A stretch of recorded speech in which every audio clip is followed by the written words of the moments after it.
Hello students, welcome to Dream Academy of Educations. I am Ajit Kumar and today we are here with the new topic and the topic is motion. आज हम लोग motion को each and every topic को अच्छे से discuss करेंगे। तो students, अगर आपको ईच एंड एवरी टॉपिक को क्लियर करना है तो वीडियो को लास्ट तक ज़रूर देखें ताकि आप लोग अपने कॉन्सेप्ट को अच्छे से क्लियर कर सकें। तो स्टार्ट करते हैं स्टूडेंट्स आज का topic that is the motion. तो हम लोग स्टार्ट करेंगे इंट्रोडक्शन से। एक्चुअली मोशन क्या होता है और इसको हम कैसे डिफाइन करते हैं। तो मोशन का एक्चुअली जो डिफाइन किया गया है स्टूडेंट्स, कुछ इस तरीके से डिफाइन किया गया है। Change in position with respect to time and with respect to its surrounding is known as motion. अगर किसी ऑब्जेक्ट का पोजीशन चेंज हो रहा है टाइम के साथ तो वो ऑब्जेक्ट क्या होगा, मोशन में होगा। इसके अपोजिट क्या है हमारे पास, रेस्ट। रेस्ट क्या होगा, इसका उल्टा। टाइम के साथ अगर पोजीशन चेंज नहीं हो रहा है तो वो क्या होगा, रेस्ट में होगा। तो स्टूडेंट्स, मोशन का मतलब हुआ कि change in position with respect to time is known as motion and अगर पोजीशन चेंज नहीं हो रहा है तो वो क्या होगा, रेस्ट। एक फैक्ट मैं आप लोगों को बता दूं रिगार्डिंग मोशन कि मोशन एक रिलेटिव टर्म्स है। इसका क्या मतलब हुआ, इसको एक एग्जांपल से हम लोग समझ सकते हैं। अगर मान लीजिए एक ट्रेन मूव कर रहा है ऑन द प्लेटफॉर्म, तो क्या होगा, कुछ पैसेंजर क्या है या फिर कुछ ऑब्जर्वर प्लेटफॉर्म पे है, कुछ पैसेंजर क्या है, इनसाइड द ट्रेन है। तो ट्रेन एक ही है, ऑब्जेक्ट एक ही है, लेकिन क्या हो रहा है, एक पैसेंजर जो क्या है प्लेटफॉर्म के ऊपर है, तो उसके रिस्पेक्ट में क्या है, ट्रेन क्या है अपना पोजीशन चेंज कर रहा है विथ रिस्पेक्ट टू टाइम। लेकिन पैसेंजर जो इनसाइड द ट्रेन है उसके रिस्पेक्ट में पोजीशन चेंज नहीं कर रहा है। तो इसका मतलब क्या हो गया, ऑब्जेक्ट तो एक ही है लेकिन ऑब्जर्वर जो प्लेटफॉर्म के ऊपर है उसके रिस्पेक्ट में ये मोशन में है और वो ऑब्जर्वर जो इनसाइड द ट्रेन है उसके रिस्पेक्ट में मोशन में नहीं है। तो ऑब्जेक्ट एक ही है, एक बार मोशन में है, एक बार मोशन में नहीं है। तो ये कोई भी ऑब्जेक्ट मोशन में है या फिर मोशन में नहीं है, ये डिपेंड करता है ऑब्जर्वर के ऊपर कि उसको ऑब्जर्व कौन कर रहा है। That's why this is known as the relative terms. Motion is known as a relative terms. तो आई होप क्लियर हो गया कि मोशन एक्चुअली होता क्या है। Now we are moving on the next topic that is the type of motion. Type of motion का मतलब ये हो गया, we will discuss some type of the motions like translatory motions, rotational motions and the periodic motion. Translatory motion का क्या मतलब होगा, motion on the straight line. इसको हम लोग वन डायमेंशनल मोशन भी बोल सकते हैं। Motion on the straight line is known as translatory motion. Rotational motion का क्या मतलब हो गया, motion about the fixed axis. कोई भी मोशन अगर फिक्स्ड एक्सिस के अबाउट है तो वो मोशन क्या होगा, रोटेशनल मोशन होगा। एग्जाम्पल क्या होगा इसका, अर्थ के पास दो टाइप के मोशन होता है, एक रोटेशनल, एक रिवॉल्यूशन। रिवॉल्यूशन का क्या मतलब होगा कि सन के अराउंड ये रिवॉल्व कर रहा है, तो ये रिवॉल्यूशन मोशन हो गया। रोटेशनल मोशन क्या होगा, अबाउट इट्स एक्सिस, एक्सिस के अबाउट भी ये क्या करता है, रोटेट कर रहा है। तो that type of motion is known as rotational motion. एक हमारे पास बेस्ट एग्जांपल है सीलिंग फ़ैन का। जो ये क्या होता है, फ़ैन का ब्लेड क्या होता है, एक फिक्स्ड एक्सिस के अबाउट ये रोटेट करता है, तो ये मोशन क्या होगा, रोटेशनल मोशन होगा। तो क्लियर रोटेशनल मोशन क्या है। अब आगे बढ़ते हैं हम लोग पीरियोडिक मोशन। पीरियोडिक मोशन का मतलब हो गया पीरियोडिक, नाम से क्लियर है, पीरियोडिक एक ही पाथ को एक इक्वल टाइम इंटरवल में रिपीट करेगा। That type of motion in known as the periodic motion. Means इसमें एक्चुअली होता है एक ही पाथ को बार बार रिपीट करता है एक इक्वल टाइम इंटरवल में। इक्वल टाइम इंटरवल हमें क्या बताया कि इक्वल टाइम इंटरवल होना चाहिए, नहीं अलग अलग टाइम। एक ही पाथ को रिपीट अगर अलग अलग टाइम इंटरवल में हो रहा है तो ये पीरियोडिक मोशन नहीं होगा। एक ही पाथ को रिपीट कर रहा है लेकिन इक्वल टाइम इंटरवल में कर रहा है तो ये क्या होगा, पीरियोडिक मोशन होगा। एग्जाम्पल क्या होगा इसका, planet is moving around the sun. अगर प्लानट सन को रोटेट कर रहा है तो ये क्या होगा, बार बार एक ही टाइम इंटरवल में, क्योंकि सबका क्या होता है, टाइम पीरियड सेम होता है, हर एक प्लानट का टाइम पीरियड सेम होता है अराउंड द सन। तो वो क्या हो रहा है, टाइम पीरियड सेम है, एक ही प्लानट को क्या कर रहा है, सॉरी सन को क्या कर रहा है, बार बार रिवॉल्व कर रहा है, पाथ भी सेम है, टाइम पीरियड भी सेम है। तो इस टाइप के मोशन क्या होगा, पीरियोडिक मोशन होगा। फिर हम लोग आगे बढ़ते हैं लीनियर मोशन। लीनियर वर्ड्स का मतलब होता है स्ट्रेट, मोशन का मतलब क्या होता है चेंज इन पोजीशन। तो सिंपल सी बात है कि अगर कोई ऑब्जेक्ट स्ट्रेट लाइन पे मूव कर रहा है तो ये क्या होगा, लीनियर मोशन होगा। तो लीनियर मोशन के अबाउट कुछ पॉइंट है, point two remember regarding linear motions. Linear motions of object must move in the straight line. अगर लीनियर मोशन में है तो क्या होगा, object must in straight line, must moving in the straight line. तो इसका मतलब क्या हुआ कि ऑब्जेक्ट स्ट्रेट लाइन पे मूव कर रहा होगा।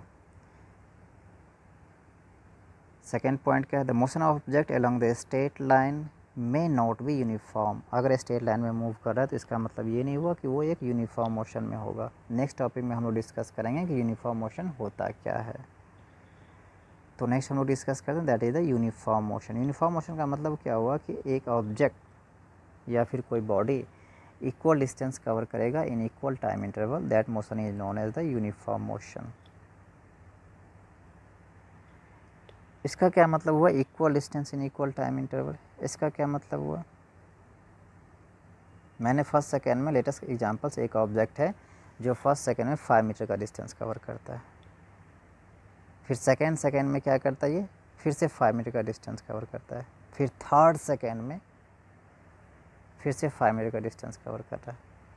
तो फर्स्ट सेकेंड में 5 मीटर, फिर सेकेंड इंटरवल में सेकेंड जो सेकेंड है उसमें क्या कर रहा है, फिर से 5 मीटर कर रहा है, फिर थर्ड सेकेंड में फिर 5 मीटर कर रहा है। तो टाइम इंटरवल सेम ही है ना, एक एक सेकेंड का है, 1 सेकेंड का है, डिस्टेंस भी सेम है, 5 मीटर 5 मीटर 5 मीटर। तो इस टाइप के मोशन क्या होता है, यूनिफॉर्म मोशन होते हैं। अगर इसका ग्राफ ड्रॉ करते हैं, डिस्टेंस और टाइम ग्राफ, डिस्टेंस लेंगे हम वाई एक्सिस पे और टाइम लेंगे एक्स एक्सिस पे, तो हमें ये स्ट्रेट लाइन मिलेगा। तो ग्राफ ही पूछा जाता है कि यूनिफॉर्म मोशन का ग्राफ कैसा होगा, स्ट्रेट लाइन होगा या फिर कर्व होगा। तो इस तरीके से हमें याद रखना है कि इसमें क्या होगा, स्ट्रेट लाइन होगा। ठीक है स्टूडेंट्स, क्लियर हो गया। नॉन यूनिफॉर्म, नॉन यूनिफॉर्म क्या होगा, इसका अपोजिट होगा। नॉन यूनिफॉर्म में क्या होगा, unequal distance equal time interval. Distance क्या होगा, अनइक्वल होगा, लेकिन टाइम इंटरवल क्या होगा, इक्वल होगा। और इसका जब भी हम ग्राफ ड्रॉ करेंगे, distance time graph means distance on Y axis, time on X axis, तो इसका स्ट्रेट लाइन होगा, मतलब ये कर्व होगा, जैसा कि हम देख पा रहे हैं। ये कर्व कुछ अलग तरीके से भी ड्रॉ किया जा सकता है, लेकिन वो स्ट्रेट लाइन होगा, कर्व होगा। क्लियर। नॉन यूनिफॉर्म क्या है, नॉन यूनिफॉर्म में क्या होगा, unequal distance in equal time interval, और यूनिफॉर्म में क्या होगा, equal distance in equal time interval. फिर हमने ग्राफ भी देखा दोनों का। फिर हम नेक्स्ट बढ़ते हैं physical quantity. Physical quantity, the quantity which can be measured is known as physical quantity. All those quantity, जिस क्वांटिटी को हम मेजर कर सकते हैं, मीन्स क्या करते हैं, माप सकते हैं, तो वो सारा क्वांटिटी क्या होगा, फिजिकल क्वांटिटी होगा। जैसे मैं एग्जाम्पल लेते हैं, mass, length, time, temperature, current, speed, velocity, acceleration, force, ये सब सारे चीज़ को हम क्या कर सकते हैं, मेजर कर सकते हैं। बहुत सारे फिजिकल क्वांटिटी है, तो ये सारे को हम क्या कर सकते हैं, मेजर कर सकते हैं। तो ये सारा क्वांटिटी क्या होगा, फिजिकल क्वांटिटी होगा, जिसको हम एक न्यूमेरिक वैल्यू में क्या कर सकते हैं, एक्सप्रेस कर सकते हैं, नंबर्स में एक्सप्रेस कर सकते हैं। That quantity is known as the physical quantity. अब फर्दर फिजिकल क्वांटिटी को 2 टाइप में डिवाइड किया गया है, scalar quantity and the vector quantity. अब देखते हैं वन बाय वन कि स्केलर क्वांटिटी क्या होता है, फिर वेक्टर क्वांटिटी क्या होता है। तो स्केलर क्वांटिटी दोस्तों एक्चुअली होता है क्या है, स्केलर क्वांटिटी ऐसा फिजिकल क्वांटिटी जिसमें कि क्या होगा, ओनली मैग्नीट्यूड कंसीडर किया जाएगा, ओनली मैग्नीट्यूड होगा, डायरेक्शन को कंसीडर नहीं किया जाएगा। That quantity is known as the scalar quantity. As for example क्या होगा, डिस्टेंस होगा, स्पीड होगा, फिर क्या होगा, वर्क होगा, फिर क्या होगा, एनर्जी होगा। तो ये सारा क्वांटिटी क्या है, एक स्केलर क्वांटिटी है, जिसमें हम लोग ओनली मैग्नीट्यूड को कंसीडर करते हैं, मैग्नीट्यूड को मेजर करते हैं, डायरेक्शन को कंसीडर नहीं करते हैं, इसमें डायरेक्शन नहीं होते हैं। तो ये सारा क्वांटिटी क्या होगा, स्केलर क्वांटिटी होगा। फिर हम लोग देखेंगे दोस्तों वेक्टर क्वांटिटी क्या होता है। तो वेक्टर क्वांटिटी का, हाँ, स्केलर क्वांटिटी को जब हम ऐड और सब्ट्रैक्ट करेंगे वो सिंपल वे में करेंगे, अलजेब्रिक जैसे हम लोग करते हैं 2 + 2 3 + 2 2 - 3, मतलब अलजेब्रिक वे में हम इसको ऐड और सब्ट्रैक्ट कर सकते हैं। फिर हम लोग दोस्तों आगे देखते हैं vector quantity. Vector quantity physical quantity which है both magnitude and direction, magnitude and direction. तो ये क्या होगा, वेक्टर क्वांटिटी। कभी कभी क्या होता है, कभी कभी, हमेशा नहीं, किसी फिजिकल क्वांटिटी के पास मैग्नीट्यूड एंड डायरेक्शन है लेकिन वो वेक्टर क्वांटिटी नहीं है। इसका जो एग्जांपल है टाइम एंड करंट। तो पहले तो हम वेक्टर क्वांटिटी को समझेंगे, वो तो स्पेशल केस में हो जाता है, उसको भी हम लोग थोड़ा सा डिस्कस कर लेंगे कि एक्चुअली होता है क्या है। तो वेक्टर क्वांटिटी को हमने क्या देखा कि मैग्नीट्यूड होगा एंड डायरेक्शन होगा, तो that quantity is known as the vector quantity. Example क्या होगा, डिस्प्लेसमेंट होगा, वेलोसिटी होगा, फोर्स होगा, एक्सेलरेशन होगा। तो ये सारे क्वांटिटी वेक्टर क्वांटिटी, क्योंकि इसमें मैग्नीट्यूड भी होता है और डायरेक्शन भी होता है। फिर क्या होता है, कभी कभी हाँ, वेक्टर क्वांटिटी को ऐड और सब्ट्रैक्ट कैसे करेंगे, ऐसे अलजेब्रिक करी नहीं करेंगे, उसको एक वेक्टर प्रोसेस से उसको ऐड करते हैं। अगर मान लीजिए ए और बी 2 वेक्टर है, दोनों को ऐड करना है, then A plus B equal to क्या होगा, root under A square plus B square plus 2ab cos theta, where theta is the angle between A and B. तो इस तरीके से हम लोग वेक्टर क्वांटिटी को ऐड करेंगे, सिंपल स्केलर वे में नहीं करेंगे। क्लियर है स्टूडेंट्स? हाँ, फिर हमने एक पॉइंट डिस्कस किया था कि कभी कभी क्या होता है, मैग्नीट्यूड एंड डायरेक्शन होते हुए भी वेक्टर क्वांटिटी नहीं होता है, क्योंकि मेन जो डिफिनेशन होता है ना, वो ट्रायंगल लॉ से रिलेटेड होता है। हालांकि वो लोग हम लोग हायर क्लास में डिटेल में उसको डिस्कस करते हैं, लेकिन वेक्टर क्वांटिटी वो क्वांटिटी होता है जो ट्रायंगल लॉ ऑफ एडिशन को फॉलो करता है, that quantity is vector quantity. तो कुछ क्वांटिटी जो है जिसको मैग्नीट्यूड एंड डायरेक्शन होते हुए भी scalar quantity, as for example time and current, तो वो रेयर केस में होता है। हमें जो याद रखना है वो वही याद रखना है कि जिसके पास मैग्नीट्यूड एंड डायरेक्शन होगा तो वेक्टर क्वांटिटी होगा, जिसके पास सिर्फ मैग्नीट्यूड है वो स्केलर क्वांटिटी होगा। तो क्लियर हो गया दोस्तों कि वेक्टर क्वांटिटी क्या होता है, स्केलर क्वांटिटी क्या होता है। फिर आगे बढ़ते हैं हम लोग distance and displacement. Distance and displacement, distance and displacement को समझने के लिए हम क्या करेंगे, डिस्टेंस एक्चुअली क्या होता है, टोटल पाथ और the path length travel by an object is called distance. जबकि डिस्प्लेसमेंट क्या होता है, shortest distance between initial to final point. अगर मान लीजिए हमें ए पॉइंट से बी पॉइंट पे जाना है, तो उसके लिए पाथ अलग अलग हो सकता है, लेकिन शॉर्टेस्ट डिस्टेंस अलग अलग नहीं होगा। इनिशियल और फाइनल पॉइंट के बीच का जो डिस्टेंस होगा वो अलग अलग नहीं होगा। तो ये क्या होता है, एक्चुअल पाथ जो होगा, जिस पाथ को कवर करके ऑब्जेक्ट एक पॉइंट से दूसरे पॉइंट तक जाएगा, वो क्या होगा, डिस्टेंस होगा। डिस्प्लेसमेंट क्या होगा, इनिशियल पॉइंट और फाइनल पॉइंट के बीच में जो भी डिस्टेंस होगा, दैट इज़ द डिस्प्लेसमेंट, कि हम अभी कहाँ हैं और फिर after some time final position पे हम कहाँ होंगे। डिस्प्लेसमेंट में ये मैटर नहीं करता कि हम किस पाथ को फॉलो करके इनिशियल पॉइंट से फाइनल पॉइंट तक हम लोग या फिर कोई ऑब्जेक्ट उसको कवर किया है, उसमें सिर्फ ये मैटर रखता है कि हम इनिशियल कहाँ थे और कहाँ हैं। ये डिस्प्लेसमेंट में सिर्फ मैटर करता है, जबकि डिस्टेंस में ये मैटर नहीं करता है। डिस्टेंस में क्या मैटर करता है, किस पाथ को फॉलो करके ऑब्जेक्ट एक पॉइंट से दूसरे पॉइंट पे पहुंचा है, या फिर वो किस पाथ से वहाँ तक गया है। तो ये होगा डिस्टेंस। तो डिस्टेंस डिस्प्लेसमेंट में क्या डिफरेंस होगा एक्चुअली में,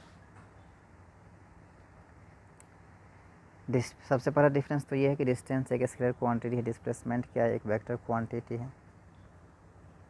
दूसरा क्या है, डिस्टेंस फिक्स नहीं होगा, अलग अलग हो सकता है, लेकिन डिस्प्लेसमेंट क्या होगा, फिक्स क्वांटिटी होगा। तो ये बेसिक डिफरेंस है बिटवीन डिस्टेंस एंड डिस्प्लेसमेंट। फिर आगे हम लोग बढ़ते हैं student, that is the speed. Speed को कुछ इस तरीके से डिफाइंड किया गया है, तो ये है the rate of distance covered by a body.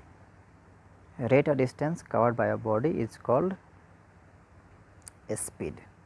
तो इसके डिफिनेशन में ही distance, rate of distance cover, distance का स्केलर क्वांटिटी, इसलिए ये क्या होगा, एक स्केलर क्वांटिटी होगा।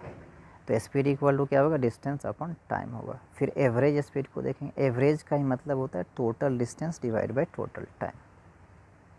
Average speed equal to total distance divide by total time. तो इसके लिए फार्मूला क्या बनेगा, कुछ तरीके से दिखाया गया है, total distance and divide by total time. फिर हम लोग आगे बढ़ते हैं, दैट इज द वेलोसिटी। तो वेलोसिटी क्या होगा, when we include the direction of motion with speed, speed में अगर डायरेक्शन को इंक्लूड कर दे तो वो क्या होगा, वेलोसिटी होगा। या फिर इसको इस तरीके से भी डिफाइन कर सकते हैं कि displacement per unit time is called velocity. तो वेलोसिटी के लिए मैथमेटिकल एक्सप्रेशन क्या बनेगा, displacement and divide by time interval. फिर एवरेज वेलोसिटी क्या होगा, initial velocity plus final velocity and divide bye period of time means time interval. यानी average velocity के लिए मैथमेटिकल एक्सप्रेशन क्या बनेगा, initial plus final divide by time interval means v plus U and divided by t2 minus t1। तो ये बनेगा mathematical expression. फिर next है हमारे पास एक्सेलरेशन। एक्सेलरेशन को कुछ इस तरीके से डिफाइन किया गया है। एक्सेलरेशन सबसे पहले बता दूं कि ये एक वेक्टर क्वांटिटी होता है। It is define rate of change of velocity, rate of change of velocity. इसका मतलब क्या होगा, acceleration equal to change in velocity divide by change in time. तो मैथमेटिकल एक्सप्रेशन क्या बनेगा इसका, एक्सेलरेशन का a equal to V minus U divide by t2 minus t1, where v क्या होगा, फाइनल वेलोसिटी, u क्या होगा, इनिशियल वेलोसिटी, t2 क्या होगा, फाइनल टाइम, t1 क्या होगा, इनिशियल टाइम। तो आई होप दोस्तों ये आपको क्लियर हो गया होगा। फिर हम लोग आगे बढ़ते हैं, that is the uniform and non uniform acceleration. Uniform acceleration क्या होगा, एक्सेलरेशन होता है क्या, change in velocity with time. तो अगर चेंज इन वेलोसिटी टाइम के साथ क्या हो रहा है, इक्वल चेंज हो रहा है वेलोसिटी में, तो ये क्या होगा, यूनिफॉर्म एक्सेलरेशन होगा। नॉन यूनिफॉर्म में क्या होगा, change in velocity is unequal with equal time interval. तो ये क्या हो जाएगा, नॉन यूनिफॉर्म एक्सेलरेशन होगा। तो क्लियर है दोस्तों, यूनिफॉर्म एक्सेलरेशन का मतलब हो गया चेंज इन वेलोसिटी इक्वल होगा इन इक्वल टाइम इंटरवल में, जबकि नॉन यूनिफॉर्म एक्सेलरेशन में क्या होगा, चेंज इन वेलोसिटी अनइक्वल होगा विथ इक्वल टाइम इंटरवल में। अगर हम ग्राफ को ड्रॉ करेंगे यूनिफॉर्म एक्सेलरेशन का, velocity versus time means velocity को हमें लेना है वाई एक्सिस पे और टाइम को लेना है हमें एक्स एक्सिस पे, और इसका ग्राफ ड्रॉ करते हैं तो हमें स्ट्रेट लाइन मिलेगा।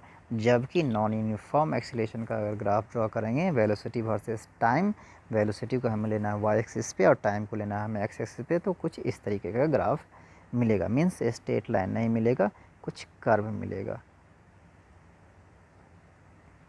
फिर हमारे पास है first law of equation of motion, first equation of motion for uniform acceleration. इसमें जो भी इक्वेशन हम लोग पढ़ेंगे ना यूनिफॉर्म एक्सेलरेशन के लिए पढ़ेंगे, तो जितने भी इक्वेशन है, जैसे बेसिकली 3 इक्वेशन पढ़ेंगे, first equation, second equation and third equation. तो ये सारे क्या है, यूनिफॉर्म एक्सेलरेशन के लिए। नॉन यूनिफॉर्म एक्सेलरेशन के लिए ये इक्वेशन वैलिड नहीं है। तो चलते हैं वन बाय वन इक्वेशन को डिस्कस करते हैं, उसको कैसे हम लोग प्रूफ करेंगे वो भी हम लोग देखेंगे इसमें। तो फर्स्ट इक्वेशन एक्चुअली होता क्या है, v equal to U plus A T होता है, वेयर v क्या है, फाइनल वेलोसिटी, u क्या है, इनिशियल वेलोसिटी, a क्या है, यूनिफॉर्म एक्सेलरेशन एंड t क्या है, टाइम। अब इसको प्रूफ कैसे करेंगे, ये पहले तो हमने ये जाना कि फर्स्ट इक्वेशन क्या होता है, v equal to U plus A T होता है। अब इसको हम प्रूफ कैसे करेंगे, तो प्रूफ करने के लिए इसका प्रूफ करना काफ़ी सिंपल है। जैसे हम लोग क्या जानते हैं, a equal to V minus you and divided by time. इसको हम जानते हैं, एक्सेलरेशन में हमने देखा था इस टाइप का expression, a equal to change in velocity and divide by time. अब क्या करेंगे, टाइम को a के साथ मल्टीप्लाई, क्रॉस मल्टीप्लिकेशन करेंगे, तो ये क्या होगा, A T equal to V minus U, then v equal to क्या होगा, u plus A T. Simple है, काफ़ी सिंपल है इसको प्रूफ करना। एक्सेलरेशन को लिया, फिर क्रॉस मल्टीप्लाई किया, सेकेंड स्टेप में जाके प्रूफ हो गया ये, v equal to U plus A T. फिर चलते हैं हम लोग सेकेंड इक्वेशन। तो सेकेंड इक्वेशन एक्चुअली होता है s equal to U T plus half A T square. अब इसको कैसे प्रूफ करेंगे, फिर s इक्वल टू क्या होगा, distance, u equal to initial velocity, t equal to time interval, a equal to uniform acceleration. तो इसको प्रूफ कैसे करेंगे, इसको प्रूफ करने के लिए हम रिकॉल करेंगे एवरेज वेलोसिटी को। Average velocity equal to average velocity equal to क्या होता है, v plus U and divided by time, v plus U and divide by time. अब क्या करेंगे, डिस्टेंस इक्वल टू क्या होता है, एवरेज वेलोसिटी इनटू टाइम। जैसा कि हम लोग जानते हैं डिस्टेंस निकालना है तो वेलोसिटी को टाइम से मल्टीप्लाई कर दो। तो यहाँ पे क्या करेंगे, एवरेज वेलोसिटी को टाइम से मल्टीप्लाई कर देंगे। तो एवरेज वेलोसिटी क्या होता है, v plus U and divide by 2, इसको टाइम से मल्टीप्लाई करेंगे। अब ये क्या, v plus U and divide by 2 into time. अब v इक्वल टू क्या होता है, u plus A T. v equal to क्या होता है, u प्लस ए टी। तो एक तो u पहले से था, अब v equal to u plus A T, तो ये क्या होगा 2u plus A T divide by 2 into time. तो फाइनली हमें क्या मिलेगा, ये 2ut, इसको हम कर सकते हैं 2ut plus A T square and divide by 2। तो s इक्वल टू फाइनली हमें क्या मिलेगा, s equal to U T plus half A T square. तो इसका भी प्रूफ करना आसान है। हालांकि इसको हम ग्राफिकल तरीके से भी प्रूफ कर सकते हैं, लेकिन इस तरीके से भी कर सकते हैं और प्रूफ करना हमें आसान है इस तरीके से। फिर नेक्स्ट हमारे पास क्या है, third equation of motion. Third equation of motion actually होता क्या है, V square equal to U square plus 2as। इसको कैसे प्रूफ करेंगे, तो इसको जो प्रूफ करेंगे इसमें हम फर्स्ट और सेकेंड इक्वेशन का हेल्प लेंगे। फर्स्ट और सेकेंड इक्वेशन के हेल्प से हम इसको प्रूफ करेंगे। फर्स्ट इक्वेशन क्या था, v equal to U plus A T. Second equation क्या था, s equal to U T plus half A T. जो हमें प्रूफ करना है V square equal to U square plus 2s, उसमें हम क्या देख रहे हैं, टाइम नहीं है। तो हम ये दोनों इक्वेशन को हेल्प से, मीन्स फर्स्ट और सेकेंड इक्वेशन के हेल्प से टाइम को हम एलिमिनेट करेंगे। तो कैसे एलिमिनेट करेंगे, तो v equal to U plus A T है, यहाँ से पहले हम टाइम का एक्सप्रेशन फाइंड करेंगे। तो टाइम इक्वल टू क्या होगा, v minus you and divided by A.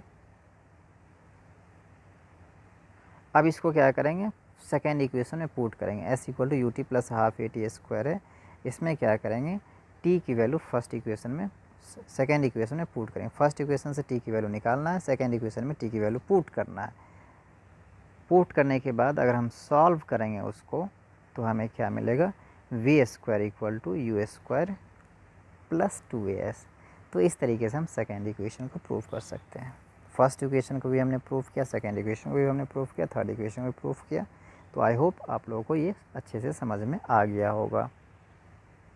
Next हम लोग बढ़ते हैं students, that is the circular motion. Circular motion नाम से ही क्लियर है कि एक ऐसा मोशन जो एक फिक्स्ड पॉइंट के अबाउट मूव कर रहा होगा और ऑन द सर्कुलर पाथ पे ये मूव कर रहा होगा, that motion is known as a circular motion. तो जब भी ऑब्जेक्ट एक सर्कुलर मोशन पे होगा तो वो कभी यूनिफॉर्म वेलोसिटी में नहीं हो सकता, एक कांस्टेंट वेलोसिटी नहीं हो सकता उसका। हाँ, कांस्टेंट स्पीड हो सकता है। ऐसा क्यों? In a circular motion the velocity can never be constant but the speed of the moving object can be constant. इसका क्या मतलब हुआ, अगर एक ऑब्जेक्ट सर्कुलर मोशन में है तो इसका मतलब क्या होगा, वेलोसिटी कांस्टेंट नहीं। क्यों नहीं होगा, क्योंकि वेलोसिटी एक वेक्टर क्वांटिटी होता है और वेक्टर में मैग्नीट्यूड एंड डायरेक्शन दोनों होता है। और जब ऑब्जेक्ट सर्कुलर मोशन में है इसका मतलब डायरेक्शन बार बार इसका चेंज कर रहा होगा। अगर डायरेक्शन बार बार चेंज करे इसका मतलब क्या होगा, वेलोसिटी भी बार बार चेंज कर रहा है। तो ये कांस्टेंट कैसे होगा, जबकि क्या होगा, स्पीड एक स्केलर क्वांटिटी है, उसमें डायरेक्शन मैटर नहीं रखता है, उसमें सिर्फ मैग्नीट्यूड मैटर रखता है। तो इसीलिए क्या होगा, स्पीड कांस्टेंट हो सकता है जबकि वेलोसिटी कांस्टेंट नहीं होगा। Clear up to this? Now a body is moving a circular path with a constant speed said to be uniform circular motion. तो यूनिफॉर्म सर्कुलर मोशन क्या होगा, अगर कांस्टेंट स्पीड से सर्कुलर पाथ पे move कर रहा है कोई भी ऑब्जेक्ट या फिर कोई भी बॉडी, तो वो क्या होगा, एक यूनिफॉर्म सर्कुलर मोशन होगा। यूनिफॉर्म सर्कुलर मोशन के लिए एक कंडीशन होता है, that is centripetal force. Centripetal force actually क्या होता है, फोर्स टुवर्ड्स द सेंटर। और मैथमेटिकली इसका जो एक्सप्रेशन होता है वो mv² के इक्वल होता है। तो यूनिफॉर्म स्पीड को हम लोग कैसे निकालेंगे, अगर सर्कुलर पाथ पे कोई ऑब्जेक्ट मूव कर रहा है तो उसके यूनिफॉर्म स्पीड को कैसे निकालेंगे, that is equal to 2πr divide by T. तो स्पीड को जैसे हम लोग क्या जानते हैं, स्पीड इक्वल टू क्या होता है, डिस्टेंस अपन टाइम।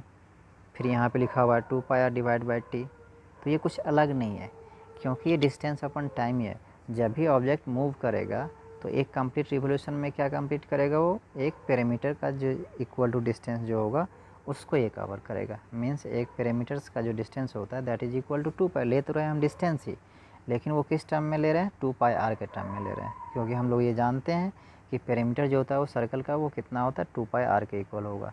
तो एक रिवोल्यूशन में जो कोई भी ऑब्जेक्ट जो डिस्टेंस कवर करेगा वो उसके पैरामीटर के इक्वल होगा, और पैरामीटर क्या होता है उसका, 2 पाई r होता है। तो उस डिस्टेंस को 2 पाई r को टाइम से डिवाइड कर देंगे तो हमें वो स्पीड मिल जाएगा, या फिर मैग्नीट्यूड ऑफ द वेलोसिटी मिल जाएगा। क्लियर है दोस्तों? तो आई होप आप लोगों को ये सारे टॉपिक अच्छे से समझ में आ गया होगा। अगर आप लोगों को समझ में आ गया होगा तो लाइक और सब्सक्राइब करना नहीं भूलिएगा फ्रेंड्स। थैंक यू, फिर हम लोग नेक्स्ट वीडियो में मिलेंगे। Okay, thank you.